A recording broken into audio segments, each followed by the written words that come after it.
Our inquiry, accordingly, is whether reason is sovereign over the emotions. We shall decide just what reason is and what emotion is, how many kinds of emotions there are, and whether reason rules over all these. Now, reason is the mind that with sound logic prefers the life of wisdom. Wisdom, next, is the knowledge of divine and human matters and the causes of these. This, in turn, is education in the law, by which we learn divine matters reverently and human affairs to our advantage. Now, the kinds of wisdom are rational judgment, justice, courage, and self-control. Rational judgment is supreme over all of these, since by means of it reason rules over the emotions. The two most comprehensive types of the emotions are pleasure and pain, and each of these is by nature concerned with both body and soul. The emotions of both pleasure and pain have many consequences. Thus desire precedes pleasure, and delight follows it. Fear precedes pain and sorrow comes after.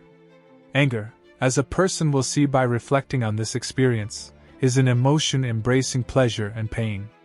In pleasure there exists even a malevolent tendency, which is the most complex of all the emotions. In the soul it is boastfulness, covetousness, thirst for honor, rivalry, and malice. In the body, indiscriminate eating, gluttony, and solitary gormandizing. Just as pleasure and pain are two plants growing from the body and the soul, so there are many offshoots of these plants, each of which the master cultivator, reason, weeds and prunes and ties up and waters and thoroughly irrigates, and so tames the jungle of habits and emotions. For reason is the guide of the virtues, but over the emotions it is sovereign.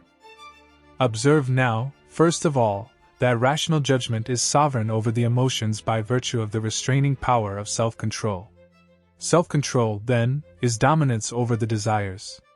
Some desires are mental, others are physical, and reason obviously rules over both.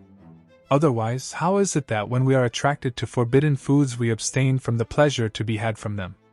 Is it not because reason is able to rule over appetites? I for one think so. Therefore, when we crave seafood and fowl and animals and all sorts of foods that are forbidden to us by the law, we abstain because of domination by reason. For the emotions of the appetites are restrained, checked by the temperate mind, and all the impulses of the body are bridled by reason.